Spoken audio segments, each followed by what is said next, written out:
అసల కార్తీక పౌర్ణమి విశిష్టత ఏంటి? కార్తీక పౌర్ణమి అంటే అసలు ఈ నెలకి పేరు రావడానికే పూర్ణిమ నాడు చంద్రుడు కృత్తికా నక్షత్రాల్లో ఉండడం కారణం అని చెప్పుకుంటాం.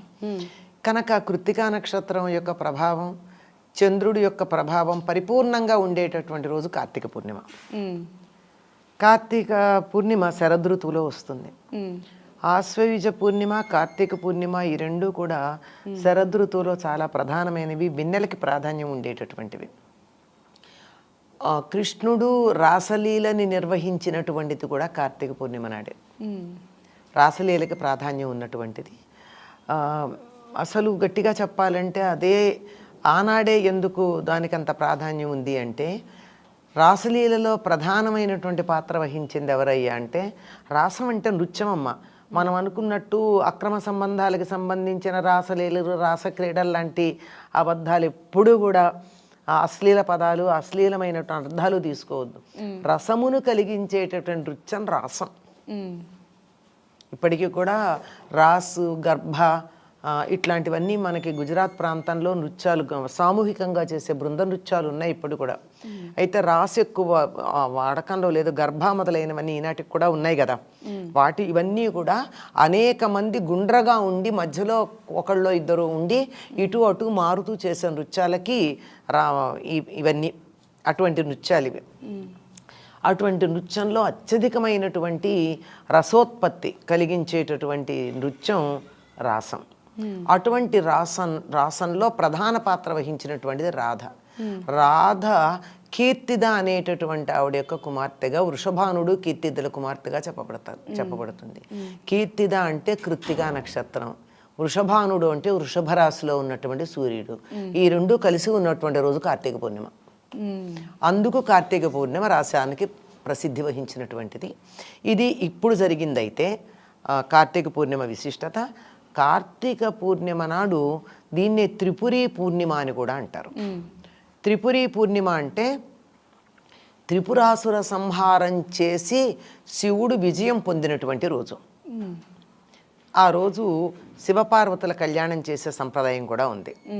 అది చేసిన తర్వాత జ్వాలాతోరణం అని కట్టి, గడ్డితో ఇలా పెద్ద ద్వారంలాగా కట్టి దాన్ని వెలిగించి దాని కింద నుంచి శివపార్వతుల్ని పల్లకిలో ఊరేగిస్తారు. ఈ ఊరేగించేటప్పుడు అందరూ మనుషులు కూడా దాని కింద నుంచి వెడుతూ ఉంటారు. అలా జ్వాలల తోరణంలో నుంచి వెళ్ళడం శుభప్రదంగా భావిస్తారు. ఇప్పటికీ కూడా కొన్ని ప్రాంతాలలో, పల్లెల్లో జ్వాలాతోరణం అయ్యాక ఆ గడ్డి కోసం బాగా గుద్దులాడుకుంటారు. ఎందుకంటే ఆ గడ్డి తీసుకెళ్ళి వాళ్ళ ఇంట్లో పెట్టుకున్నట్టయితే జ్వాలాతోరణంలో ఉన్నది సర్వసంపదలు లభిస్తాయి అని. ఎందుకు ఇట్లా జ్వాలాతోరణం చేస్తారు అంటే, శివుడు హాలాహల భక్షణానికి బయలుదేరినప్పుడు అమ్మవారే అనుమతించింది వెళ్ళమని. బయలుదేరినప్పుడు తిరిగి విజయవంతంగా రావాలని, అలా వచ్చినట్టయితే ఇలా అగ్ని మధ్యనే ప్రవేశిస్తాను అని చెప్పి పార్వతీదేవి అగ్నిదేవుణ్ణి ప్రార్థించుకుందట. అందుకని ఆ మొక్కు తీర్చుకోవడానికి శివుడు హాలాహల భక్షణం తర్వాత విజయవంతంగా వచ్చాడని చెప్పి జ్వాలాతోరణం కింద నుంచి వెళ్ళింది అని చెప్తారు. ఇలా అనేకమైనటువంటి విశిష్టతలు కలిగినటువంటిది కార్తీక పూర్ణిమమ్మ. ఈనాడు సూర్యాస్తమయం అయి చంద్రోదయం అవుతూ ఉన్నటువంటి సందర్భంలో ఎవరైతే పాలు అలా పెట్టి ఆరు బయట తులసి దగ్గర కూర్చుని లలితా రహస్యనామ సాహస్రం చదువుతారో వారికి అనుకున్నటువంటి కోరికలన్నీ తీరతాయని కూడా ఒక విశ్వాసం ఉంది. కార్తీక పౌర్ణమి రోజు అమ్మ, కార్తీక పౌర్ణమి రోజు 365 ఒత్తులు వెలిగిస్తూ ఉంటారు కదా. అవునమ్మా, అది కూడా ఉంది. పూర్వకాలంలో మగవాళ్లే పూజ చేసేవారు, వాళ్ళే చెయ్యాలి కూడా.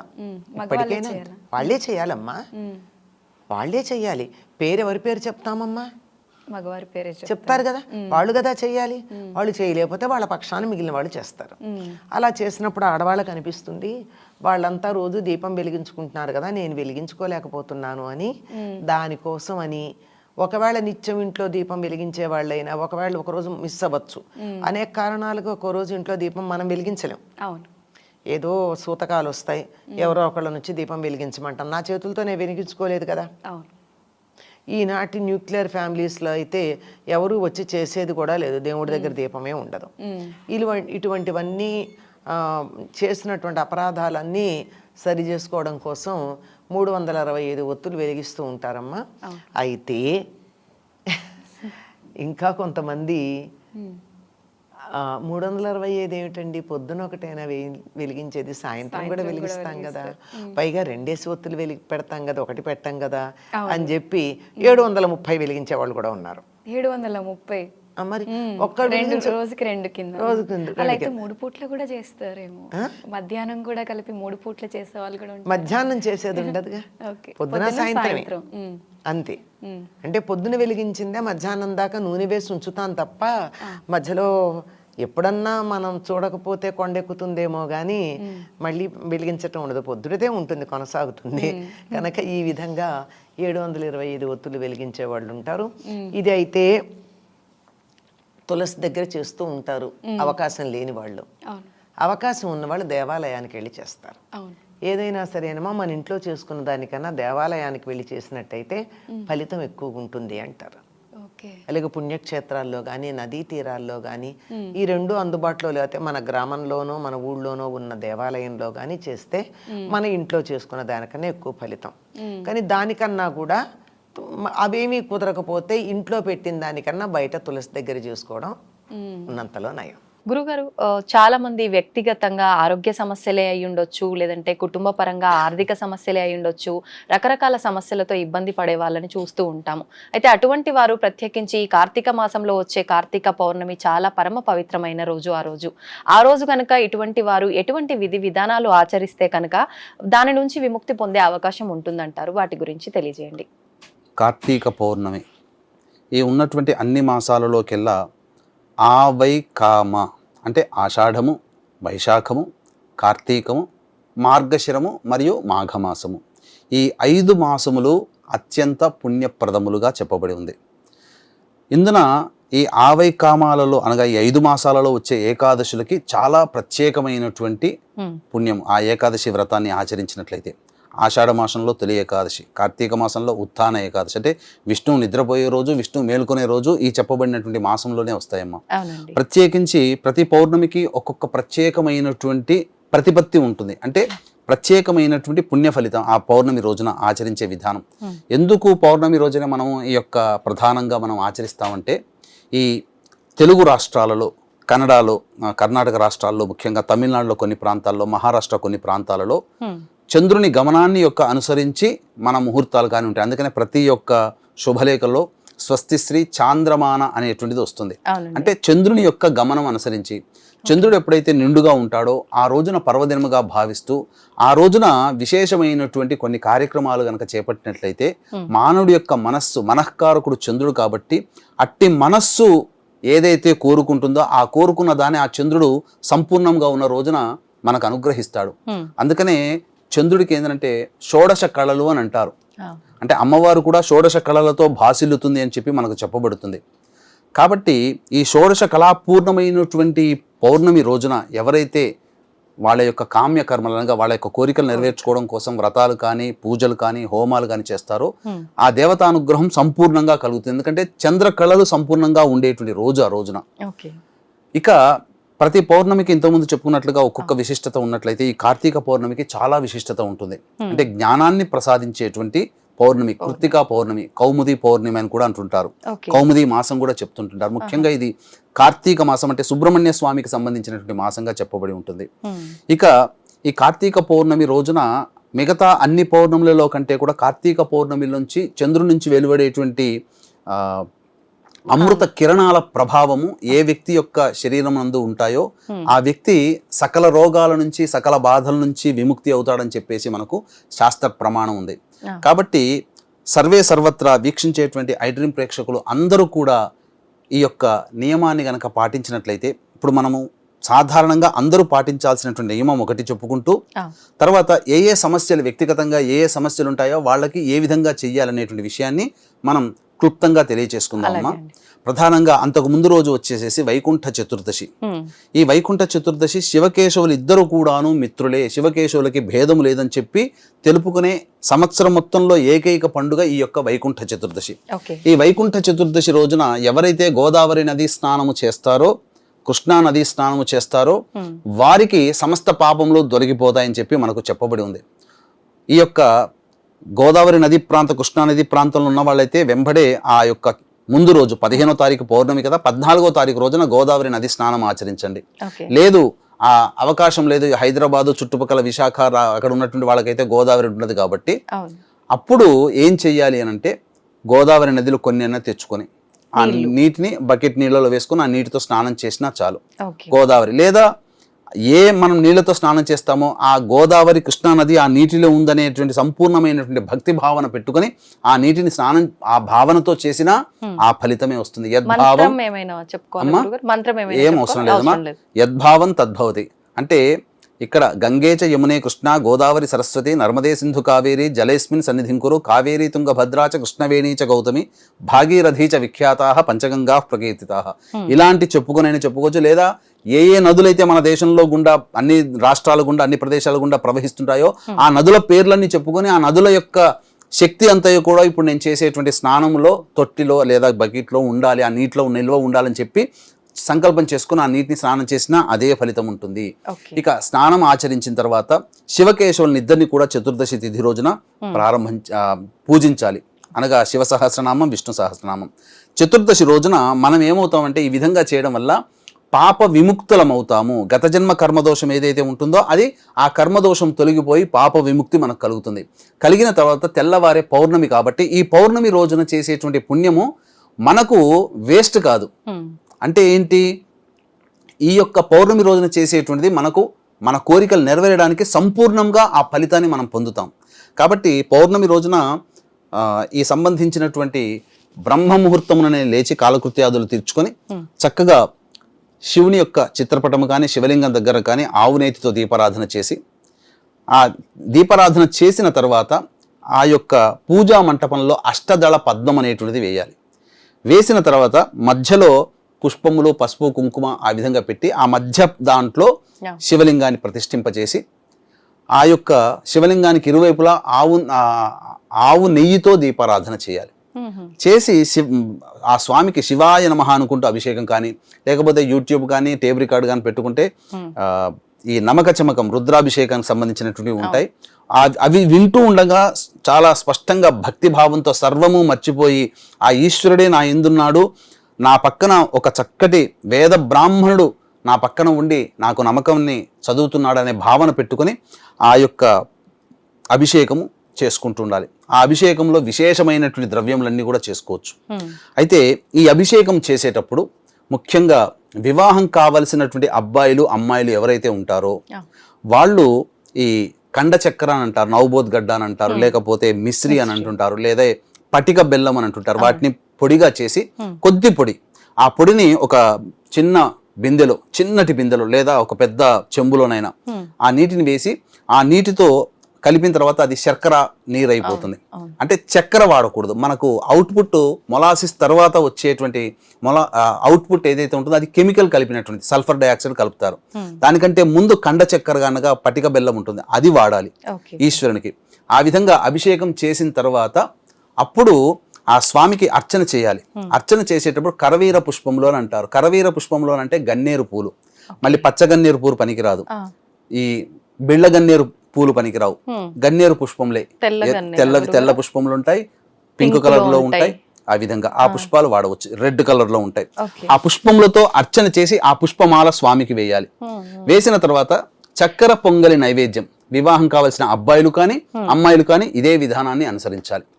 ఇక ఉద్యోగంలో ప్రమోషన్లు కావడం కోసం, ఉద్యోగం లభించడం కోసం ఆరాటపడేటువంటి వాళ్ళు ఎవరైతే ఉంటారో నిరుద్యోగులు, ఉద్యోగంలో సమస్యలు ఎదుర్కొనే వాళ్ళు ఆ రోజున ఈ సంబంధించినటువంటి చెరుకు రసము ముందు రోజు పెట్టుకొని ఫ్రిడ్జ్ లో పెట్టుకుంటే సరిపోతుంది.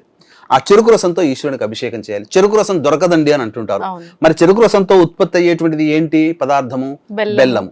కాబట్టి ఆ బెల్లం చక్కెర కాదు, బెల్లం. ఆ బెల్లాన్ని చితక్కొట్టి దాన్ని నీటిలో వేసి ఆ నీటిని కరిగింపచేస్తే ఆ నీటితో ఈశ్వరునికి అభిషేకం చేయాలి. చేసిన తర్వాత ఆ స్వామికి బీజాఫలములు నైవేద్యంగా పెట్టాలి. ఇక సంతానం కాక ఇబ్బంది పడుతున్నటువంటి దంపతులు ఉంటారు కదా, అటువంటి వాళ్ళు ఆ గరికను నీటిలో వేసి ఆ నీటితో ఈశ్వరునికి అభిషేకం చేసి అష్టవిధములైనటువంటి పుష్పములతో అర్చన చేయాలి. 8 రకాల పుష్పాలతో అర్చన చేయాలి, బిల్వదళంతో అర్చన చేయాలి. ఇక అనారోగ్య సమస్యలు అనేటువంటి వాళ్ళు ఉంటుంటారు.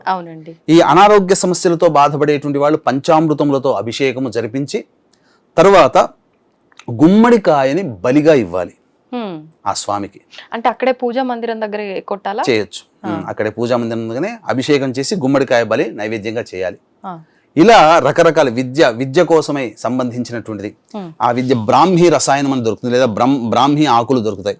ఆ ఆకులని ఆ నీటిలో వేసి ఆ నీటితో ఈశ్వరునికి అభిషేకం చేయొచ్చు. విద్య, ఉద్యోగం, వివాహం, దాంపత్యం, సంతానం గురించి చెప్పుకున్నాం. ఇలా అనారోగ్య సమస్యల గురించి చెప్పుకున్నాం. ఇలా ఆర్థిక ఇబ్బందులు ఉన్న వాళ్ళు ఏం చేయొచ్చు? ఆర్థిక ఇబ్బందులు ఉన్న వాళ్ళు ప్రధానంగా ఆ ఆర్థిక సమస్యలు తొలగిపోవడం కోసం విభూతి దొరుకుతుంది కదమ్మా. ఆ విభూతిని నీటిలో వేసే ఆ యొక్క నీరు విభూతి నీరుగా మారుతుంది. ఆ విభూతి నీటితో ఈశ్వరునికి అభిషేకం చేయండి. తర్వాత మారేడు దళములతో అర్చన చేయాలి. తద్వారా చేయడం వల్ల అసలు సంపూర్ణమైనటువంటి పదవి లభిస్తుంది, సామ్రాజ్యం లభిస్తుంది. అనగా సామ్రాజ్యం అంటే మనకు రాజు కాలం కాదు కదా, ప్రతి వ్యక్తికి సామ్రాజ్యం అంటే ఉద్యోగమే సామ్రాజ్యం, అధికారం. కాబట్టి ఉద్యోగం తప్పక లభించి తీరుతుంది.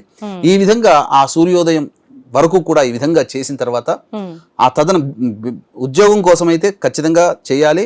అలాగే ఈ ధనం కోసం మారేడు దళాలతో అర్చన చేయాలి. చేసిన తర్వాత సూర్యోదయానికి సంబంధించి ఆ విధంగా సూర్యాష్టకం 6 సార్లు ఆ రోజు ఆ విధంగా చదవాలి. సూర్యోదయం అవుతున్నప్పుడు ఉపవాసం ఉంటే ఉపవాసం ఉండండి, లేదా ఉపవాసం ఉండే శక్తి లేదన్నప్పుడు భోజనం చేయవచ్చు, తప్పు లేదు. మళ్ళీ సాయంకాలం కల్లా మళ్ళీ స్నానం ఆచరించండి. స్నానం ఆచరించడానికి భోజనానికి మధ్య 3 గంటల సమయం ఉండేటట్టు చూసుకోవాలి. సంధ్యా సమయంలో అనగా 5 గంటల కల్లా కాలకృత్యాదులు తీర్చుకొని సంధ్యా సమయం కల్లా దేవాలయానికి చేరుకోవాలి. శివాలయానికి చేరుకొని అక్కడ ఈ సూర్యాస్తమయం 6 గంటల 4 నిమిషాలకు అవుతుంది. ఈ 6 గంటల 4 నిమిషాల నుంచి ఈ 2 ముహూర్త కాలములు అన్నప్పుడు 48 నిమిషాలు. ఈ 48 నిమిషాలలో చక్కగా అక్కడ దీపారాధన చేయాలి. అక్కడ 720 ఒత్తులతో దీపారాధన చేయాలి. చేసిన తర్వాత ఆ 7 గంటల కల్లా ఆ ముహూర్త కాలం దాటిన తర్వాత జ్వాలాతోరణం ఉంటుంది. కుటుంబ సమేతంగా ముమ్మార్లు ఆ జ్వాలాతోరణం గుండా బయటికి రావాలి, వెళ్ళి మళ్ళీ రావాలి. ఈ విధంగా చేయాలి. అవకాశం ఉంటే ఆకాశ దీపాన్ని ఏర్పాటు చేయాలి. లేదా దీపారాధనకి సంబంధించి ఎవరికైనా కానీ అక్కడ దీపారాధన చేసుకునే వాళ్ళకి దీప ప్రమిదలు కానీ నువ్వుల నూనె కానీ దానము చేయాలి. ఈ ఏటి సూతకంలో ఉన్న వాళ్ళు నిత్య దీపారాధన చేయొచ్చు అంటారు కదా, మరి ఇప్పుడు ఈ కార్తీక మాసంలో దీపారాధన ప్లస్ ముఖ్యంగా ఈ కార్తీక పౌర్ణమి రోజు ఈ ఒత్తులు వెలిగించడము, ఇప్పుడు మీరు చెప్పినట్టుగా ఈ అభిషేకాలు చేయడం లాంటివి చేయొచ్చు అంటారా? ఇక్కడ మనకు ఏటి సూతకంలో చాలా మటుకు సందర్భం వచ్చింది కాబట్టి చెప్పాల్సి వస్తుందమ్మా. చాలా మంది ఏమి అపప్రథ చేశారనంటే ఏటి సూతకంలో ఉన్న తర్వాత పూజలు చేయకూడదు, దీపారాధన చేయకూడదు అని చెప్తున్నారు. ఏ ఇంటిలోనైతే దీపారాధన చెయ్యలేరో ఆ ఇల్లు శ్మశానంతో సమానం. శ్మశానంలో ఎవరైనా దీపారాధన చేస్తారా? వెళ్ళి లేదండి. ఇంట్లో చేసుకుంటారు, గుళ్ళో చేసుకుంటారు. శ్మశానంలోకి వెళ్ళి కూడా పండుగ రోజున అని చెప్పి దీపారాధన చేయరు కదా. మరి అది మన గృహం శ్మశానంతో సమానం. ఏటి సూతకంలో ఉన్నప్పుడు ఎటువంటి నియమాలు పాటించాలంటే సంవత్సరం వరకు అనగా పితృలోకంలో 6 నెలలు మనకి ఈజ్ ఈక్వల్ టు వాళ్ళకు ఒక పగలు, 6 నెలలు మనకి ఈజ్ ఈక్వల్ టు వాళ్ళకు ఒక రాత్రి. కాబట్టి సంవత్సరం మొత్తం కూడా వాళ్ళు ప్రయాణం చేస్తారు. మనకు సంవత్సరం అవుతుంది కానీ వాళ్ళకు ఒక రోజే. అనగా స్వర్గ నరకాల్లోకి వెళ్ళడానికి ఒక రోజు పడుతుంది. ఈ సంబంధించినటువంటి రోజుల్లో వాళ్ళకి దప్పిక ఆకలి కొన్నప్పుడు వాళ్ళకి తీర్చడం కోసం మనం ఈ సంవత్సరం పొడుగుతా వాళ్ళకు ఒక యాతన శరీరం రావడం కోసం ప్రతి నెల మాసికాలు అనేటువంటి పెట్టడం జరుగుతుంది. కాబట్టి ఇక్కడ వాళ్ళకు ఒక రోజు కాబట్టి మనకు సంవత్సరం కాబట్టి వాళ్ళని గుర్తించుకుంటూ కుటుంబంలో మామిడి తోరణం కట్టగలిగినటువంటి పండుగలు ఏవి చెయ్యరు. మామిడి తోరణం అంటే నోములు, వ్రతాలు ఇంట్లో చేసుకోకూడదు, పెళ్లిళ్ళు చేసుకోకూడదు, అలాగే శంకుస్థాపనలు చేసుకోకూడదు. అలాగే పండుగల్లో మామిడి దీపావళి అంటే మనం కట్టుకుంటాం, విజయదశమి, ఇట్లాంటి పండుగలు అనేటువంటివి కోలాహలంగా చేసుకోకూడదు. కాకపోతే పితృపక్షాలు అయిన తర్వాత ఈ యొక్క సంబంధించినటువంటి పితృదేవతల కోసం దీపారాధన చేయవచ్చు. దీపారాధన చేయడం వల్ల పితృదేవతలకి మార్గము సుగమం అవుతుంది. కాబట్టి ఈ ఏటి సూతకంలో ఉన్న వాళ్ళు కార్తీక పౌర్ణమి అనేటువంటి పండుగ సందర్భంగా చేసుకోకుండా పితృదేవతల కోసం నేను ఈ యొక్క దీపము దానం చేస్తున్నానో దీపారాధన చేస్తున్నానో భావన చేసుకుంటూ చేయాలి తప్ప పండుగగా చేసుకోకూడదు. లేకపోతే ఆ విధంగా లేకపోతే కనీసం ఎవరైనా కానీ ఈ యొక్క దీపారాధన చేసేటువంటి వాళ్ళకి మీ వంతు సహాయ సహకారాలు అందించాలమ్మా. ఇది ఈ విధంగా అభిషేకాలు ఇవన్నీ చేయకూడదు. వీక్షించేటువంటి ప్రేక్షకులకి ఈ యొక్క సంబంధించినటువంటి కార్తీక పౌర్ణమి సందర్భంగా పరమేశ్వరుడు త్రిపురాసులను సంహరించినటువంటి క్షేత్రము త్రిపురాంతకం. ఆ త్రిపురాంతకంలో జాతకరీత్యా కలుగు విద్య, వివాహ, ఉద్యోగ, దాంపత్య, సంతాన, అనారోగ్య సమస్యల నివారణకి ఈ సంబంధించినటువంటి సర్వదోష నివారణ పూజలు అనేటువంటి పర్ హెడ్ 1500 రూపాయలకి చేయించడం జరుగుతుంది. అవకాశం ఉన్న వాళ్ళు కార్యక్రమ తదనంతరం కాంటాక్ట్ చేసి పూర్తి వివరాలు తెలుసుకోవచ్చు. గురుగారు దీపారాధన గురించి తెలియజేశారు, మరి శివుడికి అభిషేకం గురించి తెలియజేశారు. ముఖ్యంగా ఆ రోజున దీపదానం కూడా చేయాలి అంటారు, లేదంటే దానాలు కూడా చేయాలి అని అంటారు. ఎటువంటివి దానం చేస్తే బాగుంటుందంటారు? ఈ కార్తీక పౌర్ణమి సందర్భంగా చేయబడేటువంటి దానాల మహత్యము చెప్పనలవి కానటువంటిది. ఈ కార్తీక పౌర్ణమి సందర్భంగా ప్రధానంగా సాలగ్రామ దానం చేస్తారు. ఇక రెండవది ఈ మార్కండేయ పురాణము గనక ఈ యొక్క కార్తీక పౌర్ణమి నాడు దానం చేస్తే మనకు వాజపేయ యాగం అని చెప్పి ఒకటి ఉంటుందమ్మా. అది ఉత్తమమైన వేద పండితులు మాత్రమే చేస్తారు. అంటే 3 యాగాలు గొప్పవి: సోమయాగము, వాజపేయ యాగము, పౌండరీక యాగము. ఈ 3 యాగములు చేసినటువంటి వ్యక్తికి రాష్ట్రపతి కంటే కూడా సమానమైనటువంటి పదవి, మరియు రాష్ట్రపతికి ఏ విధంగానైతే వచ్చినప్పుడు ఏ ప్రోటోకాల్ ఉంటుందో అటువంటి యాగములు 3 యాగములు చేసిన వ్యక్తి ఎక్కడికి వెళ్ళినా ఆ విధమైనటువంటి ప్రోటోకాల్ అనేటువంటిది ఇప్పటికీ సాంప్రదాయంగా ఆచారంలో వస్తుంది. నేను చూశాను పౌండరీక యాగము, వాజపేయ యాగం చేస్తున్నటువంటి వ్యక్తికి దగ్గరుండి చూశాను. కాబట్టి ఆ యొక్క యాగము చేసినటువంటి ఫలితము మార్కండేయ పురాణాన్ని దానం చేయడం వల్ల కార్తీక పౌర్ణమి రోజున జరుగుతుంది. కాబట్టి ఒక మంచి బ్రాహ్మణుడికి ఈ యొక్క మార్కండేయ పురాణాన్ని దానం చేయాలి, సాలగ్రామ దానం చేయాలి, ఉసిరిక దానము చేయాలి, దీపదానం ప్రధానంగా చేయాలి. తులసి చెట్టు దగ్గర ఆ కార్తీక పౌర్ణమి రోజున తులసి చెట్టు దగ్గర సంధ్యా సమయంలో చక్కగా అష్టదళ పద్మం వేసి అందులో దానము చేయవలసినటువంటి దీపములు పెట్టి 3 దీపములు పెట్టి తరువాత అక్కడ మామూలుగా ప్రమిదలో తులసి చెట్టు దగ్గర దీపారాధన చేసి విష్ణు సహస్రనామ పారాయణం చేయాలి. ఎలా చేయాలి? తులసి చెట్టు దగ్గర దాని పక్కనే అమలక వృక్షము అంటే తులసి వృక్షము పక్కన ఉసిరిక కాయలు ఉన్నటువంటి ఉసిరిక కొమ్మని పెట్టి విష్ణు సహస్రనామ పారాయణము చేసి అప్పుడు దీపదానం ఒక బ్రాహ్మడికి దానం చేయాలి. ఒకటి విష్ణు దేవాలయంలో, ఒకటి శివాలయంలో దీపములు దానం చేసినట్లయితే అనంతమైనటువంటి పుణ్యం లభిస్తుంది. ఎందుకు చెప్తున్నా అంటే దీనికి ముందు రోజు స్నానం ఆచరించినటువంటి విధానం వల్ల పవిత్రులవుతారు. పవిత్రులై ఈ విధంగా చేస్తారు. ఈ విధంగా కార్తీక పౌర్ణమి రోజు చేయడం వల్ల సమస్త పాపక్షేములు తొలగిపోయిన తర్వాత శరీరము పవిత్రమైనటువంటి సందర్భంగా, మనస్సు పవిత్రమైనటువంటి సందర్భంగా చేసే ఏ పుణ్యకారమైనా 10 రెట్లు ఇస్తుంది మామూలు సమయంలో చేసేటువంటి దానం కంటే. ఇక ప్రతి మనిషి 365 ఒత్తులు కాదండి దానం చేయాల్సింది, 720 ఒత్తులు. మనకు ఉన్నవి 30 రోజులు. ఇంగ్లీష్ ప్రకారం 365, కానీ మనకు నెలకి 30 రోజులు, 12 నెలలు ఇంటూ 30 360. కాబట్టి ప్రతిరోజు 1 ఒత్తి 360 ఒత్తులు చేస్తే 1 ఒత్తితో దీపారాధన చేసిన ఫలితం. కాబట్టి 1 ఒత్తి దీపారాధన సరైనది కాదు. 360 ప్లస్ 360 2 ఒత్తులు దీపారాధన పెట్టినారు. కాబట్టి 720 ఒత్తులని ప్రతి వ్యక్తి చేయాలి. కుటుంబంలో ఒక్కరు చేస్తే, తల్లి చేస్తే అందరికి వస్తుందంటే ప్రతి వ్యక్తి పేరు మీద కుటుంబ సభ్యులు ఎంతమంది ఉంటే తల్లి కానీ భర్త కానీ ప్రతి వ్యక్తి పేరు మీద 720 ఒత్తుల్ని కనుక దీపారాధన చేస్తే ఆ కుటుంబ సభ్యులందరూ చేసినటువంటి దీపారాధన చేసినటువంటి పుణ్య ఫలితం దక్కుతుంది అని చెప్పడంలో ఏమాత్రం సందేహం లేదు. కార్తీక పౌర్ణమి అనేటటువంటిది కృత్తికా నక్షత్రంతో కూడుకొని ఉన్నటువంటిది ఒకటి. ఇంకోటి ఏంటంటే పౌర్ణమి ఘడియలు నిండుగా ఉన్నటువంటి పౌర్ణమిని మనం తీసుకుంటాము. పౌర్ణమి చంద్రుడు ఎప్పుడు ఉంటాడు నిండుగా అంటే సాయంకాల ప్రదోష వేళ నుండి రాత్రి కాలంలో మనకు నిండుగా కనిపిస్తాడు. అయితే దీంట్లో చాలా మందికి ఉన్నటువంటి అనుమానం ఏంటంటే సూర్యోదయానికి ఏ తిథి ఉంటే అదే ప్రధానంగా పాటించాలి కదా అని అనుకుంటుంటాం. అయితే అది అన్ని శాస్త్రానికి వర్తించదు, కొన్నిటికి మాత్రమే వర్తిస్తుంది. పండుగలు, విశేషమైనటువంటి ముహూర్తాలు, వాటికి సూర్యోదయాన్ని తిథిగా తీసుకుంటాము. ఈ యొక్క కార్తీక మాసంలో ఈ యొక్క పౌర్ణమి అనేటటువంటిది విశేషంగా తీసుకునేటటువంటి నిర్ణయం ఏంటంటే సాయంకాలానికి చంద్రుడు పూర్తిగా అంటే నిండుగా ఏ సమయంలోనైతే ఉంటాడో అంటే దినమంతా సూర్యుడికి ఉదయకాలం దినము, చంద్రుడికి రాత్రికాలం దినము. కనుక చంద్రుడు ఉన్నటువంటి సమయం ఏదైతే పూర్తిగా ఉంటుందో దానినే మనము పౌర్ణమిగా ఆచరణలోకి తీసుకోవాలి. అయితే ఈ యొక్క కార్తీక మాసంలో 26, 27 అంటే ఆదివారము సోమవారం 2 రోజులు రావడం జరిగింది. అయితే 2 రోజులు వచ్చేటటువంటి విషయం ఏంటంటే మనం కృత్తికా నక్షత్రంతో మొదలుకొని కృత్తికా నక్షత్రంతో ముగుస్తుంది కాబట్టి దీనిని చాలామంది 2 రోజులు జరుపుకుంటారు. ఎందుకు జరుపుకుంటారు అని అంటే సాయంకాలం తులసీ కళ్యాణాలు చేసేటటువంటి వారు, విశేషమైనటువంటి దీపారాధన చేసేటటువంటి వారు, ఆకాశ దీపం వెలిగించేటటువంటి వారు, వ్రతాలు నోములు పూజలు చేసుకునేటటువంటి వారు, అంటే సాయంకాలం పౌర్ణమిలో మేము చేసుకుంటాము అని అనుకున్నటువంటి వాళ్ళు ఆదివారం రోజున 26వ తారీఖు రోజున ఇలాంటి నియమాన్ని పాటించుకోవాలి. ఎందుకంటే మనకు చంద్రుడు పూర్తిగా ఉన్నటువంటి సమయం వచ్చేసేసి ఆదివారం రోజునే ఉంటాడు.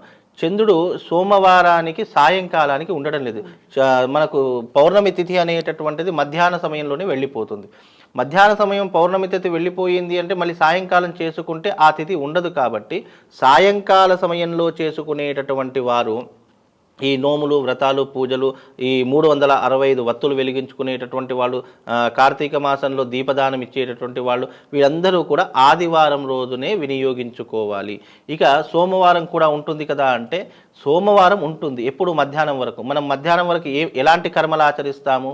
శివుడికి అభిషేకాదులు చేసుకోవడము, స్నానాది క్రతువులు చేసుకోవడము, నదీ స్నానము, కూప స్నానము, సముద్ర స్నానము ఇలాంటివి చేసుకోవడానికి ఈ సోమవారం కూడా ఉపయోగపడుతుంది. అలాగని సోమవారం మేము పున్నమి కాదు అని చెప్పను, కానీ దానికి ఉన్నటువంటి సమయము ఎంతనైతే నిర్దిష్టమైనటువంటి సమయం ఉంటుందో ఆ సమయం వరకు మనం ఏం చేసుకోవాలి అనేటటువంటిది మనం ఒక ప్లానింగ్ ప్రకారం వెళ్ళిపోవాలి. ఎందుకంటే వ్రతాలు పూజలు నోములకు సాయంకాలం పౌర్ణమి ప్రధానంగా చెప్పడం జరిగింది.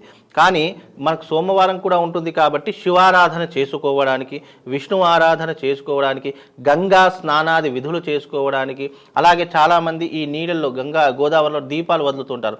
అలాంటి వారు సోమవారం కూడా శివారాధనగా చేసుకోవచ్చు. ఇలాంటివి డివైడ్ చేసుకుంటే ఈ రకంగా ఉంటుంది. పౌర్ణమి అనేటటువంటిది మనం సాయంకాలానికి ఉన్నటువంటిది మాత్రమే పడతాము. ఉదయకాలం పౌర్ణమి అనేటటువంటిది వర్తించదు. కాకపోతే మనకి ఏంటంటే కార్తీక మాసం కృత్తికా నక్షత్రం కూడా మనకు సోమవారం రోజున మధ్యాహ్నం వరకు ఉంటుంది. కాబట్టి ఈ యొక్క పౌర్ణమి ఘడియలు ఉన్నంత వరకు, ఈ కృత్తికా నక్షత్రం ఉన్నంత వరకు మనం ఈ పౌర్ణమి అనేటటువంటిది ఆచరణలోకి తీసుకోవచ్చు. ఓకే. అయితే గురువుగారు కార్తీక పౌర్ణమి అనగానే అందరూ 365 ఒత్తులు వెలిగిస్తూ ఉంటారు. అసలు దాని ఆంతర్యం ఏంటి గురువుగారు? అయితే 360 మన సంవత్సరానికి 365 రోజులు. అయితే ఇక్కడ ధర్మశాస్త్రం ఏం చెప్పింది అంటే కలియుగ ప్రవేశం చేసినప్పుడు మానవుడు దైవారాధనను తక్కువగా చేస్తారు ఒకటి. రెండవది దైవ దూషణ చేస్తూ ఉంటారు, దైవాన్ని నిందిస్తూ ఉంటారు.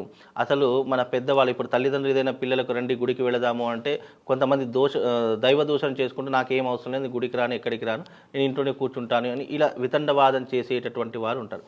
అయితే ఈ కార్తీక మాసంలో ఉన్నటువంటి గొప్పనైనటువంటి ఔన్నత్యం ఏంటి అంటే ఎప్పుడైతే ఏ వ్యక్తి అయితే 365 రోజులు పూజ చేయకుండా ఉంటాడో, శివారాధన ఎప్పుడైతే ఎవరైతే శివారాధన చేయరో, శివుణ్ణి కనీసం రోజు ఒకసారైనా తలవరో వాళ్లకు వచ్చే జన్మ అనేటటువంటిది ఉంటే గనక వాళ్ళ క్రిమి కీటకాదులు గాను నరరూప రాక్షసులు గాను జన్మిస్తారు అని చెప్పేసి శివపురాణంలో చెప్పడం జరిగింది. ఎందుకు అంటే శివారాధన అనేటటువంటిది ప్రతి ఒక్క మనిషి యొక్క కర్తవ్యము. నువ్వు దగ్గరికి వెళ్తావా లేదా ఎక్కడో ఉంటావా, మనసులోనైనా స్మరణ చేసుకుంటే దాని యొక్క గొప్పతనము, దాని యొక్క భక్తి భావన, దాని యొక్క ఆలోచన విధి ఆ శివుడు మనకు ఎప్పుడూ కూడా మన శరీరానికి అంటు పెట్టుకుని ఉంటాడట. అంత గొప్పనైనటువంటిది వైశిష్టం. అందుకే ఈ 365 వత్తులు వెలిగించడంలో ఉన్నటువంటిది ఏంటి అంటే ఎవరైతే ఈ కార్తీక మాసంలో 365 వత్తులు వెలిగిస్తారో మళ్ళీ వచ్చే సంవత్సరం కార్తీక మాసం వరకు వాళ్ళు పూజాది క్రతువులు చేయకపోయినా, లేదు అంటే వాళ్లకు సమయం దొరకకపోయినా, లేదు బై మిస్టేక్ ఏదైనా ఇబ్బందులు జరిగినా దా పుణ్య ఫలితం అనేటటువంటి ఈ 365 వత్తులు వెలిగించడం ద్వారా కలుగుతుంది. అందుకే దాని సంఖ్య 365 అని పెట్టడం జరిగింది. అంటే ఆ 365 వత్తులు ఎప్పుడు అది దానికి కూడా నియమాలు చెప్పడం జరిగింది. ఇప్పుడు అందరూ అంటే రెడీమేడ్ షాప్లో దొరుకుతున్నాయి, కొనేసుకొని పెట్టేసుకుంటారు. కానీ మా పూర్వకాలంలో మా నానమ్మలు వాళ్ళు ఏం చేసేవారంటే వాళ్ళు రోజు 50, 100, 200 ఇట్లా వత్తులు చేసుకునేటటువంటి వాడు. అలా చేసుకొని కార్తీక మాసం వచ్చింది అంటే 365 వత్తులు నేతిలో ముంచేసి ఒక పెద్ద కంచు తీసుకొని దాంట్లో ఆ వత్తిని వెలిగిస్తారు. చాలామంది 1,00,000 వత్తులు అని చెప్పేసి కూడా వెలిగిస్తారు. 1,00,000 వత్తుల నోము అని చెప్పేసి కూడా కొన్ని నోములలో ఉంటుంది. అంటే దీని వెనుక ఉన్నటువంటిది ఏంటి అంటే మనము ఎప్పుడైనా బై మిస్టేక్ ఆరాధన మర్చిపోయినా, ఆరాధన చేయకపోయినా ఈ 365 వత్తులు వెలిగించడం ద్వారా ప్రతి ఒక్క రోజు మనం పూజ చేసినటువంటి పుణ్యము మన ఖాతాలో జమ వేస్తారట శివుడు. అందుకే దీనిలో ఉన్నటువంటి విశేషమైనటువంటి 365 వత్తులు ప్రతి ఒక్కరూ వెలిగించవచ్చు లేదా వెలిగించకపోవచ్చు. కానీ ఒకవేళ వెలిగిస్తే నువ్వు ఏదో ఒక రోజు క్రమం తప్పకుండా శివారాధన మానివేసిన, శివనామం తలవకపోయినా నువ్వు ఆ రోజున వెలిగించి ఆ పౌర్ణమి రోజున వెలిగించేటటువంటి దీపానికి నీ ఖాతాలో పుణ్యాన్ని జమ వేస్తాడు పరమశివుడు. ఆ రోజున వెలిగించేటటువంటి దీపం కూడా శివారాధన మూర్తిగా వెలిగించాలి. ఓం త్రయంబక రుద్రాయ నమః అనుకుంటూ ఆ వత్తులు వెలిగించాలి. వీలైతే అక్కడ సంకల్పం చేసుకోవాలి.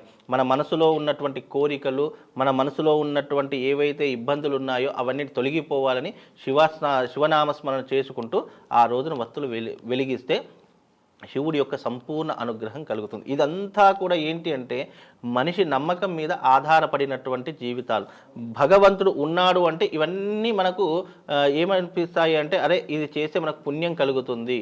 ఇప్పుడు మనం పుణ్యము పాపం అనేటటువంటిది మంచి చెడు అనేది మనిషికి కాస్త అవగాహన ఉంటుంది. ఇప్పుడు వెలిగిస్తే మంచి జరుగుతుంది అన్నప్పుడు ప్రతి ఒక్కరూ వెలిగిస్తారు. అరే వెలిగించకపోతే చెడు జరుగుతుంది అనేటటువంటిది కూడా అక్కడ లేదు. ఏంటి అంటే ఇవన్నీ నమ్మకం మీద ఆధారపడి ఉన్నటువంటివి. ఎందుకంటే భగవంతుడు అనేటటువంటి వాడు ఉన్నాడు అని నమ్మితేనే మన ఉచ్ఛ్వాస నిశ్వాసాలు అనేటటువంటి ప్రతి ఒక్క పరిమితి అనేటటువంటిది మనకు కనిపిస్తూ ఉంటుంది. లేదు అసలు భగవంతుడు లేడు అంటే సృష్టిలో ఏది కూడా భగవత్ సందర్భంగా కనిపించదు. అంటే సృష్టిలో ఏది చూసినా కూడా అది ఒక వస్తువుగానే చూసుకోగలుగుతావు తప్ప దాంట్లో నువ్వు శక్తిని గ్రహించలేవు. కనుక ఇవన్నీ ఏంటి అంటే మనిషి మీద ఉన్నటువంటి నమ్మకము, భగవంతుని మీద మనకు ఉన్నటువంటి ఏదైతే భక్తి భావన ఉందో దాన్ని చాటి చెప్పుకోవడానికి ఇవన్నీ కూడా వస్తున్నటువంటి అంశాలు. అంతేగాని ఇందులో వెలిగిస్తే ఒకలాగా వెలిగించకపోతే దోషము అనేటటువంటిది లేదు. ఆ భగవంతుని మీద ఉన్నటువంటి ప్రేమ భావనతో మనం వెలిగిస్తాం. ఇది వెలిగించడం ద్వారా మనకు పుణ్యం కలుగుతుంది అనేటటువంటి ఒక భక్తి భావనే తప్ప ఇందులో మరో ఉద్దేశం లేదు. కాబట్టి ఇది వెలిగిస్తే శివారాధన, శివానుగ్రహం మనం పొందినట్టుగా మన మనసులో భావన ఉంటుంది. ఆలోచన కూడా అరే నేను ఈ 365 వత్తులు వెలిగించాను, శివానుగ్రహం నాకు కలిగింది అని మనం ఓన్గా ఫీల్ అవుతాం.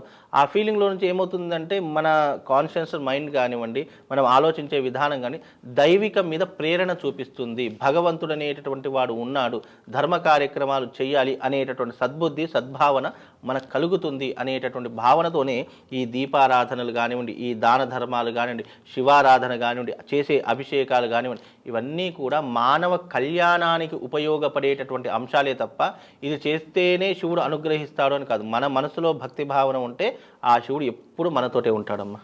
అయితే గురువు గారు 365 ఒత్తులు మనం ఆలయాలకు వెళ్ళినప్పుడు కూడా వెలిగిస్తూ ఉంటాం కదా. అలా వెలిగించేటప్పుడు ఎవరి ప్రమిద వాళ్ళు తీసుకొని వెళ్లకుండా అక్కడ ఆల్రెడీ వేరే వాళ్ళు పెట్టిన ప్రమిదలు అది పక్కకు తీసుకొని దాంట్లో వెలిగిస్తూ ఉంటారు. అట్లా వెలిగించవచ్చు అంటారా? అయితే దీనికి నియమం ఏమిటి అంటే ఎవరైతే 365 ఒత్తులు వెలిగిస్తున్నారో వాళ్ళే కంచు పాత్రను తీసుకొని వెళ్ళాలి లేదా మట్టి ప్రమిదను తీసుకొని వెళ్ళాలి.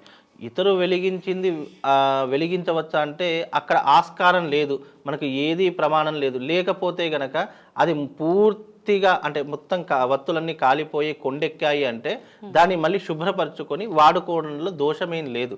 అది ఎప్పుడు అంటే మనకు అవకాశం ఉండి తీసుకురాకపోతే దోషము, మనకు అవకాశం లేదు, ఇక మనకు ఆ సమయం గడియలు దాటిపోతున్నాయి లేదా మనకు ఆలస్యం అవుతుంది అన్నప్పుడు అక్కడ దేవాలయంలో ఇప్పుడు దేవాలయం వాళ్ళు కూడా ప్రొవైడ్ చేస్తున్నారు కాబట్టి అది దేవాలయానికి సంబంధించినటువంటి వస్తువు కాబట్టి దేవాలయం వాళ్ళు ఇస్తే దాన్ని వినియోగించుకుంటే ఎలాంటి ఇబ్బంది లేదు. అక్కడ వెలిగించడం అనేటటువంటిదే ప్రధానంగా చెప్పడం జరిగింది తప్ప అది పక్కనున్న వాడిదా లేదా పక్కనున్న వాళ్ళు దోచుకొని వెలిగించుకోవడం లేదు కదా. అక్కడ దేవాలయం వాళ్ళు ప్రొవైడ్ చేస్తున్నారా లేదా ఎవరైనా వెలిగించింది మొత్తం కొండెక్కింది ఇక మన దగ్గర ఆస్కారం లేదు అన్నప్పుడు తీసుకుంటాం తప్ప నిజానికి మోస్ట్ ఆఫ్ ది ఎక్కువగా మన వస్తువుని మనం తీసుకొని వెళ్ళడమే చాలా ఉత్తమము. అది చాలా మంచిది అని చెప్పుకోవడానికి ఆస్కారం ఉంటుందమ్మా. అయితే గురువారు కుటుంబంలో ఎంతమంది అయితే ఉన్నారో కుటుంబ సభ్యులు మనిషికి ఒక్కొక్క చుట్టి చొప్పున 365 ఒత్తులది అది కట్ట వెలిగించాలి అని అట్లానే వెలిగించాలా, లేదంటే కుటుంబం మొత్తానికి కలిపి ఒకటి వెలిగిస్తే లేదు, ఎవరిది వాళ్ళే వెలిగించాలి. ఇప్పుడు ఇక్కడ పాపము పుణ్యం అనేటటువంటి ఎవరికి వారే అనుభవిస్తారు. ఈ పుణ్యము అనేటటువంటిది కూడా ఎవరికి వారే పొందగలగాలి అంతే తప్ప నువ్వు వెలిగిస్తే నాకు పుణ్యం రాదు, నువ్వు వెలిగిస్తే నాకు పుణ్యం ఎప్పటికీ రాదు, నువ్వు తింటే నా ఆకలి తీరదు. కనుక పాపము పుణ్యము అనేటటువంటిది ఎవరికి వారికి సంబంధించింది. నీ కుటుంబంలో 10 మంది ఉంటే 10 మంది దేవాలయానికి వెలిగిస్తే ఆ పుణ్యం 100 రెట్లు వస్తుంది. లేదు నేను ఒకటి వెలిగిస్తున్నాను అనేటటువంటిది భావన మనం మనసులో అనుకోవడానికి బాగుంటుంది, కానీ శాస్త్రము చాలా లోతుగా చెప్పడం జరిగింది. ఎవరి పుణ్యం వాళ్ళే సంపాదించుకోవాలి, ఎవరి పూజా పునస్కారాలు వాళ్ళే చేయాలి, ఎవరి అభిషేకం వాళ్ళే చేయాలి. కాకపోతే దాంట్లో ఏంటి అంటే సహకుటుంబానాం అని చెప్తాము. సహకుటుంబం అంటే ఏంటి, నువ్వు చేస్తున్నావు కాబట్టి ఆ పుణ్యం నీతో పాటు అందరికీ రావాలి అని చెప్తాము తప్ప, కానీ వీలైనంత వరకు ధర్మం ఏం చెప్పిందంటే ఎవరి పుణ్యం వాళ్ళు సంపాదించుకుంటే దాని యొక్క ఔన్నత్యము, దాని యొక్క విశేషం అనేటటువంటి నీ జీవితాన్ని మెరుగుదిద్దుతుంది, నీ జీవితాన్ని మలుపు తీసుకుని వెళుతుంది, దైవానుగ్రహం నీకు కూడా సంపూర్ణంగా దొరుకుతుంది అనేటటువంటి విషయాన్ని అందరూ కూడా ఆలోచించి ఎవరికి వారు ఈ పూజా క్రతువులు చేసుకుంటే దైవారాధన పెరుగుతుంది, భక్తి భావన పెరుగుతుంది, ఇంట్లో కూడా సుఖ సంతోషాలు ఉంటాయి. ఇప్పుడు మీరు అన్నట్టుగా ఒకరు చేస్తే అందరికీ దొరుకుతుంది అనేటటువంటి ఆలోచన ఎవరికైనా వచ్చిందనుకోండి, మా అమ్మ చేస్తుందిలే, నేను ఇంటి దగ్గర ఉంటాను, నాకేం పోతుందిలే అని అనుకుంటే అతడిలో ఏమవుతుందంటే భక్తి భావన తగ్గిపోతుంది. అందుకే భక్తి భావన పెరగాలి అంటే అందరిలో చైతన్యం రావాలి, అందరూ కూడా వెలిగిస్తే అందరికీ ఎవరికి వారికి పుణ్యం వస్తుంది, దైవానుగ్రహం కూడా చాలా సంపూర్ణంగా కలుగుతుందమ్మా. కార్తీక మాసంలో వచ్చే పౌర్ణమికి, కార్తీక పౌర్ణమి ఆ రోజు చంద్రుల్లో 16 కళలు ఉంటాయమ్మా. 16 కళలు ఉంటాయి. మా శ్రీ విద్యా ఉపాసకులు ఈ కళలకి చక్కగా పూజ చేస్తామన్నమాట. అమ్మవారిలో 64 కళలు ఉంటాయి. సూర్య కళలు, చంద్ర కళలు, అగ్ని కళలు, శివ కళలు, బ్రహ్మ కళలు, విష్ణు కళలు, ఇలాగా 64 కళలతో ఉంటుంది ఆవిడ. ఈ పౌర్ణమికి, కార్తీక పౌర్ణమి రోజుని, శరత్ పౌర్ణమి రోజుని 16 కళలతో చంద్రుల్లో కనిపిస్తుంది. చాలా అద్భుతంగా ఉంటుంది.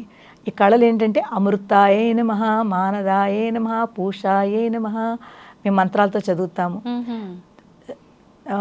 రత్యే నమః, ధృత్యే నమః, శశిన్యే నమః, చంద్రికాయే నమః, కాంత్యే నమః, జ్యోత్స్నాయ నమః, పూర్ణాయే నమః, పూర్ణామృతాయే నమః. ఇవన్నీ 16 కళలు.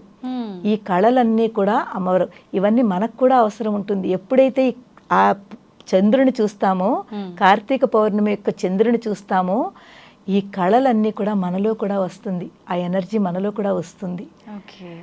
ఈ అమ్మవారి కళలు అన్నమాట. అందుకే అమ్మవారిని పౌర్ణమి రోజున అమ్మవారికి చాలా చక్కగా ఉపాసన చేస్తాము. ఆ చంద్రుడు ఎదురకుండా కూర్చుని లలితా సహస్రం చదువుతాము. చాలా మంచిదమ్మా. మొన్న శరత్ పౌర్ణమికి మొత్తము ఎంతమందో పూర్తి వాళ్ళలో అందరం కలిసి, మా సాధకులు అందరం కలిసి వెన్నెల పారాయణ చేసాము. ఇప్పుడు ఇంట్లో అంటే ఆన్లైన్ కదా అందరూ, మా ఇంట్లో నేను, అందరూ తన ఇళ్లలో కూర్చుని బయట ఎక్కడైతే చంద్రుడు కనిపిస్తున్నాడో అక్కడ కూర్చుని చేసే పారాయణని వెన్నెల పారాయణ అంటారు. ఇప్పుడు కార్తీక మాసంలో కూడా చేయబోతున్నాము. ఎందుకంటే అది కూడా అంత ఇంపార్టెంట్. 2 పౌర్ణములు ఎక్కువ ఇంపార్టెంట్. శరత్ పౌర్ణిమ మొన్న వెళ్ళింది, ఇప్పుడు వచ్చే కార్తీక పౌర్ణమి. ఆశ్వేజ మాసంలో వచ్చే పౌర్ణమి శరత్ పౌర్ణిమనమ్మా. కరెక్ట్ అమ్మా. ఆశ్వేజ పౌర్ణమి శరత్ పౌర్ణమి అంటాము. అది అయింది. ఇప్పుడు కార్తీక పౌర్ణమి కూడా మేము అందరము చాలా మంది, వేల మంది కలిసి వెన్నెల పారాయణ చేస్తాము. సో అమ్మవారు ఆ కళలతో ఆవిడ కనిపిస్తుంది. కనిపిస్తే నిజంగానే మీరు కనీసం చంద్రుడి దర్శనం చేసుకోండి. రోజు రాత్రి చంద్ర దర్శనం చేసుకోండి. ఎంత ప్రశాంతంగా మీకు ఒక చక్కటి అనుభూతి కలుగుతుందమ్మా. ఎంత చక్కటి అనుభూతి కలుగుతుందో మీరు ఏమీ అనక్కర్లేదు. శ్రీమాత్రే నమః అనుకోండి అంతే. అంతే. ఆ చంద్రుని చూస్తూ, ఆ కళలు చూస్తూ శ్రీమాత్రే నమః ఒక్కసారి అనుకు చూడండి, చాలా బాగుంటుంది. ఇది కార్తీక పౌర్ణమి. కార్తీక పౌర్ణమికి మనకి అరుణాచలం తెలుసు కదా. అవునమ్మా. అరుణాచలంలో పైన కొండ మీద కార్తీక దీపం పెడతారు. అది ఎంత మంచిదానికి ఆ విశిష్టత ఉందంటే, కోట్లు కోట్లు, లక్షలు అసలు మీకు ఇసుగేస్తే రాలేరు జనం. అక్కడ ఆ రోజుకి వెళ్ళి ఉంటారనమాట ఆ దీప ప్రజ్వలన చూడడానికి. ఓకే. సో అది ఇంకా వెనకాల ఇంకో స్టోరీ ఉందనుకోండి, ఇప్పుడు మన దగ్గర టైం లేదు. చెప్పండి అమ్మా. అరుణాచలేశ్వరుడు తెలుసు కదమ్మా, అగ్నిలింగం అక్కడ. ఆ. అరుణాచలం అంటే అగ్నిలింగము. అగ్నిలింగము బ్రహ్మ విష్ణువు వాళ్ళు నేను గొప్ప అంటే నేను గొప్పని వాళ్ళు ఒకళ్ళొకళ్ళు ఆర్గ్యూ చేసుకుంటారు, నేను ముందు నేను గొప్పని. ఈ మధ్యలో శివుడు వచ్చి ఒక లింగ స్వరూపంగా అక్కడ ఆవిర్భవిస్తారు. వీళ్ళిద్దరూ తగాదు పడకుండా ఒక టెస్ట్ పెడతారు. బ్రహ్మగారిని పైకి పంపిస్తారు, విష్ణువుని కిందకి పాతాళ లోకాలకు పంపిస్తారు. నన్ను మీరు పట్టుకోండి, నేను ఎక్కడి వరకు ఉన్నాను పైన, నేను ఎక్కడి వరకు కింద ఉన్నాను, ఆది అంతము మీరు చెప్పాలి అని పంపిస్తాడు. బ్రహ్మగారు పై వరకు వెళుతూ ఉంటారు. ఎక్కడికి వెళ్ళినా ఇంకా శివుడి యొక్క లింగం ఇంకా పైన ఉంది, పట్టుకోలేకపోతున్నారు. కానీ అక్కడ అతను ఒక మొగలు పువ్వు ఒక ఆవు రెండు కనిపించాయి. కనిపిస్తే వాళ్ళకి చెప్తాడు, ఇక్కడ మీరు ఉంటున్నారు, ఎప్పటి నుంచి ఉంటున్నారు, మీరు చూసారా అంటారు. చూస్తే వాళ్ళు పాపం ఏమి చెప్పరు సమాధానం. ఈయనంటారు, ఒక పని చేయండి, మీరు ఇక్కడి నుంచి ముందు నుంచి ఉన్నారు కాబట్టి మాకు తెలుసును, మేము చూసామని ఒక అబద్ధం ఆడమని చెప్తాడు బ్రహ్మగారు. అది సాక్ష్యము. విష్ణుమూర్తి శివుడు అడిగితే మాకు తెలుసును, శివుడి యొక్క ఆది మేము చూసాము అని చెప్పమని చెప్తాడు బ్రహ్మ. అలా అంటే వాళ్ళు పాపం అయ్యో బ్రహ్మగారు కదా, బ్రహ్మగారు అంటున్నారు అంటే ఎలాగంటారు, అలా అని ఆ మొగలు పువ్వును పట్టుకొస్తాడు, ఆవును కూడా పట్టుకొస్తాడు. పట్టుకొచ్చి ఇదిగో నేను చూశాను, ఇదిగో వీళ్ళు నాకు సాక్షి ఉన్నారు అని చెప్తాడు. నవ్వుతాడు శివుడికి తెలుసు అన్నీను. విష్ణుమూర్తి కింద వరకు వెళతాడు, వచ్చేస్తాడు. ముందు బ్రహ్మగారిని అడుగుతారు, ఏం చేసావు, నీకు కనిపించిందా, ఎక్కడ స్టార్ట్ అయిందో. అయింది, ఇదిగో వీళ్ళిద్దరూ ఉన్నారు సాక్ష్యం అడగమంటే మొగల పువ్వు ఒప్పుకుంటుంది. ఆవు ఏమోను ఈ ముఖం ఉంది కదా, ముఖముతోటి ఒప్పుకుంటుంది, చూశాను నేనని. తోక ఉంటుంది కదా, తోకని ఇలా ఊపుతుంది, అంటే నేను చూడలేదు అని. అందుకే ఆవుకి పృష్ఠ భాగము చాలా ఇంపార్టెంట్. ఆ పృష్ఠ భాగము పవిత్రమైందనమాట. అబద్ధం ఆడలేదు కదా, ఈ ముఖం అబద్ధం ఆడింది. అందు గురించి ఆవుకి ఎప్పుడు కూడా మనం దండం పెట్టుకోవాలి అంటే పృష్ఠ భాగము. మొగల పువ్వుకి ఏ పూజకి పనికిరావని ఆయన శాపం ఇస్తారు. విష్ణుమూర్తి నిజం చెప్పేస్తారు, నేను అంతం పట్టుకోలేకపోయాను అని చెప్పేస్తారు. అందు గురించి ఇప్పుడు ఏమిటి అర్థమైంది, విష్ణువు గొప్ప అని. అందుకే విష్ణువుకి దేవాలయాలు పూజలు అన్నీ ఉన్నాయి, బ్రహ్మగారికి ఎక్కడా లేదు. ఆయనకి శాపం అన్నమాట. సో ఇదంతా అరుణాచలంలో జరిగింది.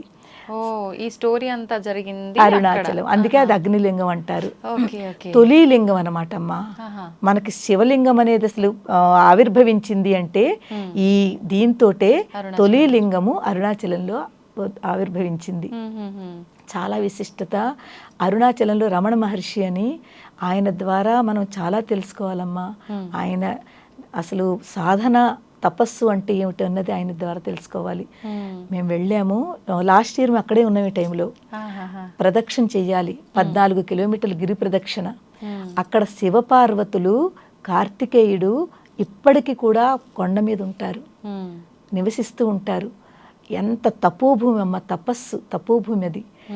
ఎంతమంది అక్కడికి వెళ్ళి తపస్సు చేసుకుంటారో. ఇంకా చాలా విశిష్టత ఉంది.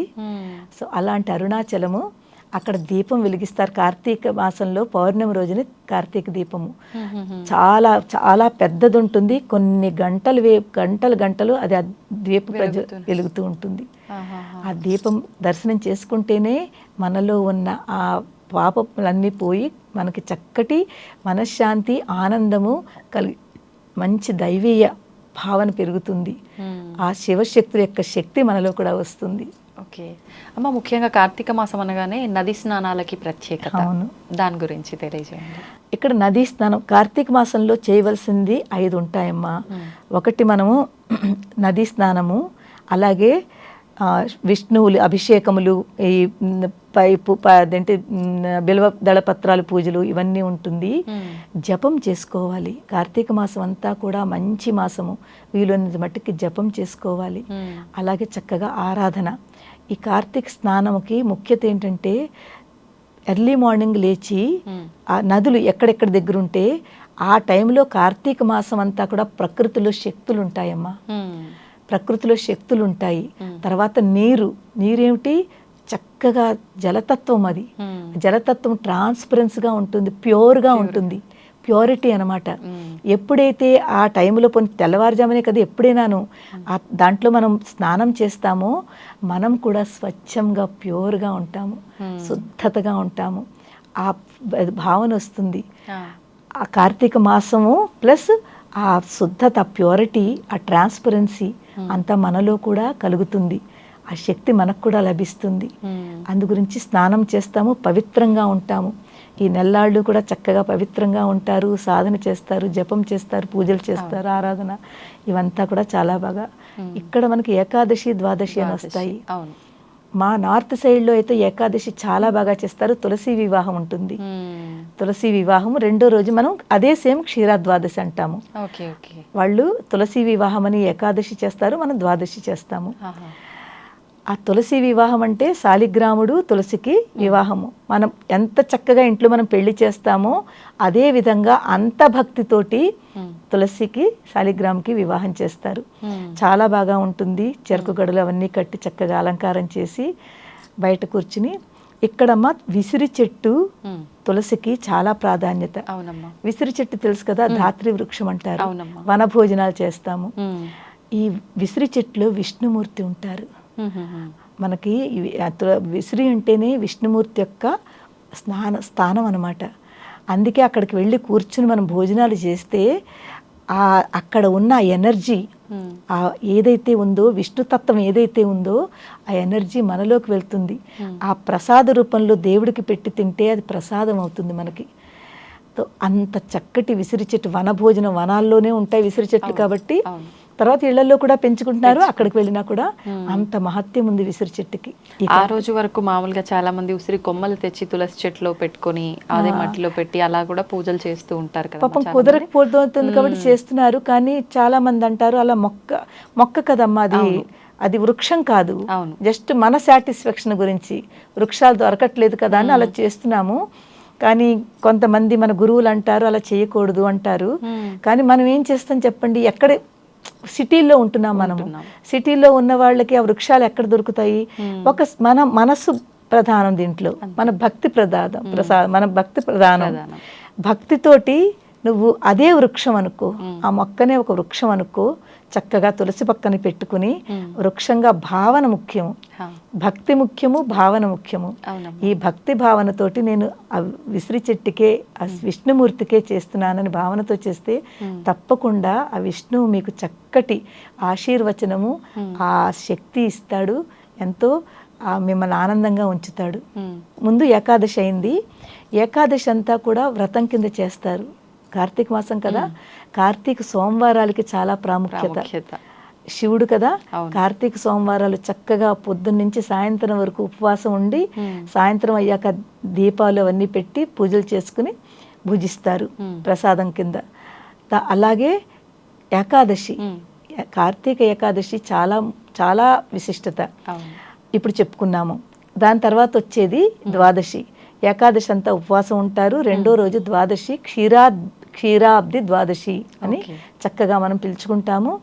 ఆ రోజు కూడా ఇలాగే తులసి మొక్క, ఈ మన విసిరి మొక్క రెండు పక్క పక్కనే పెట్టుకుని బయట దీపాలు పెట్టుకుని చక్కగా లక్ష్మీ అష్టోత్తరము, తర్వాత విష్ణుమూర్తివి మనకు వచ్చిన దాంతో ఎంతో భక్తి శ్రద్ధతోటి అక్కడ కూర్చుని పెట్టుకుని, కృష్ణుడికి అటుకులు ఇష్టం కదా, ఆ రోజుని ఆ క్షీరాబ్ద్వాదశికి ఇంచుమించుగా కొబ్బరి అటుకులు దీనితో చేసిన ఏదో ఒక ప్రసాదము, పిండి వంటలు, కృష్ణుడికి ఏది ఇష్టమో అది నైవేద్యం కింద పెట్టి మనందరం ప్రసాదం కింద పూజిస్తాము. సో ఏది చేసినా కూడా అమ్మ ఇవన్నీ కూడా మన పిల్లలకి మనము కూడా భక్తి భావనతోటే చెయ్యండి. ఆడంబరాలు కాకుండా, కొంతమంది అంటే ఈ డెకరేషన్స్కి దానికి చాలా టైం ఇస్తారు. ఎక్కడైతే పూజ చేయాలనుకున్నారో అక్కడ తక్కువ టైం ఇస్తారు. అవునమ్మా, నాకు అనిపిస్తుంది అవన్నీ మీరు కొంచెం చెయ్యండి, కానీ అలసిపోకుండా, అవంతా అలసిపోయి చేసేయకుండా కాస్త టైం దీనికి ఎక్కువ స్పెండ్ చేయండి. ఏదైతే మనం మంత్రాలతో మనం చదువుతున్నామో, నామం అనుకోండి, మంత్రం అనుకోండి, పూజ అనుకోండి, ఏదో అని చేస్తాం కదా, అయినా ప్రకృత్యై నమః, వికృత్యై నమః అని అంటాం కదా. ఎప్పుడైతే ఈ మంత్రములు మన నోటి నుంచి వచ్చాయో అక్కడ ఏంటవుతుంది, వైబ్రేషన్స్, మన లోపల నుంచి వచ్చిన ఈ మంత్రములు, ఈ వైబ్రేషన్స్ మన చుట్టుపక్కల, మన ఔరా లాగా మన చుట్టుపక్కల ఉంటుంది, పాజిటివ్ని క్రియేట్ చేస్తుంది. అప్పుడే మనం చాలా ఆనందంగా ఆరోగ్యంగా ఉండగలుగుతాము. అందుకే మంత్రములు మామూలువే కదా అనుకుంటారు, కానీ కాదమ్మా, మంత్రములు మంత్రములే. వేదముల ద్వారా వచ్చిన మంత్రాలకి చాలా శక్తి ఉంది. ఈ రోజుల్లో ఇప్పుడు మన అందరము కూడా, మన మానవులకి దైవ మార్గము, దేవుణ్ణి నమ్మడం అనే చాలా ఇంపార్టెంట్. అది కొలిస్తేనే మనం ఆనందంగా ఉండగలుగుతాము. ఈ విగ్రహాలు ఏదైతే ఉన్నాయో ఆ విగ్రహ ఆరాధన, అది విగ్రహము అని ఒక రాడు అది అని అలా అని భావించకుండా ఆ విగ్రహంలో శక్తి ఉంది, దేవుడు ఉన్నాడు, నమ్మకం పెట్టుకోవాలి. ఎందుకంటే సతయుగము, త్రేతాయుగము, ద్వాపరయుగము, కలియుగము. సతయుగంలో 100% ధర్మం 4 పాదాల మీద ఉండేది. 100% అందరూ ధర్మంగా ఉండేవారు, అధర్మం అనేది లేనే లేదు. త్రేతాయుగం వచ్చేసరికి ధర్మం 1 పాదం తగ్గిపోయింది, రాక్షసులు స్టార్ట్ అయిపోయారు, రావణుడు లాంటి వాళ్ళు. ద్వాపరయుగం వచ్చేసరికి కృష్ణుడు, కంసుడు ఒకే ఇంట్లో రాక్షసులు. కృష్ణుడు దేవుడు, కంసుడు రాక్షసత్వం సమానంగా ఒకే ఇంట్లో. ఇప్పుడు మన కలియుగం వచ్చేసరికి మన దగ్గర దేవుళ్ళు లేరు, ఇక్కడ రాక్షసులు వేరే ఎక్కడో లేరు, ఇక్కడున్నారు. ఎక్కడో కనిపించరు, మనలోనే 2 ఉన్నాయి. అందుగురించే మనలో ఉన్న ఈ దైవీ తత్వము, ఈ రాక్షసత్వమును అర్థం చేసుకుని మనం ఈ రాక్షస గుణాలు ఏవైతే ఉన్నాయో, అహంకారము, క్రోధము, ఈ బాధలు, తర్వాత మన ఇవన్నీ కూడా రాక్షస గుణాలు, ఈ దుర్గుణాలన్నీ కూడా రాక్షస గుణాలు. ఇవన్నీ మనం తగ్గించుకుంటే ఎలా తగ్గుతాయి? ఈ భక్తి భావంతో ఉండి ఈ ఆరాధనలు చేస్తే మనలో దైవీ లక్షణాలు పెరుగుతాయి. అందరికి మంచి చెయ్యాలని ఉంటాము. అప్పుడు మనకి ఈ రాక్షస గుణాలను మనం చంపుకుంటాము. మనకు నరక చతుర్దశి కూడా మనకు అదే చెప్తోంది. సో ఇవన్నీ తప్పుకుంటే మనం చక్కగా ఎంత ప్యూర్గా ఉంటాం, ఎంత ట్రాన్స్పరెంట్గా ఉంటాము. సో అది మనకి నేర్చుకోవాలి. ఇవన్నీ చేసేది ఎందుకు? ఆ తత్వాన్ని గ్రహించి మనం మనలో ఆ చేంజెస్ తెచ్చుకోవాలి. నిజంగా ఆధ్యాత్మిక మార్గంలో కనుక వెళ్తే ఇవన్నీ సాధ్యపడే అవకాశం ఉంటుంది కదా. అవునమ్మా, కరెక్ట్ అమ్మా. ఒకటే ఒక మార్గం ఆధ్యాత్మికము, దైవ నామస్మరణ. కలియుగంలో మీరు ఏం చేసినా చేయకపోయినా దైవనామస్మరణ చేస్తే మీకు తప్పకుండా మీరు భక్తి, జ్ఞానము, ముక్తి, మోక్షం పొందాలంటే ఒక్కొక్క స్టెప్ ఎక్కాలి. ఈ దైవనామస్మరణ వల్ల, ఆ దేవుణ్ణి పట్టుకోవడం వల్ల మనం చాలా సులభంగా దేవుణ్ణి పట్టుకుని మోక్ష మార్గం వెళ్ళే వే మనకు దొరుకుతుంది.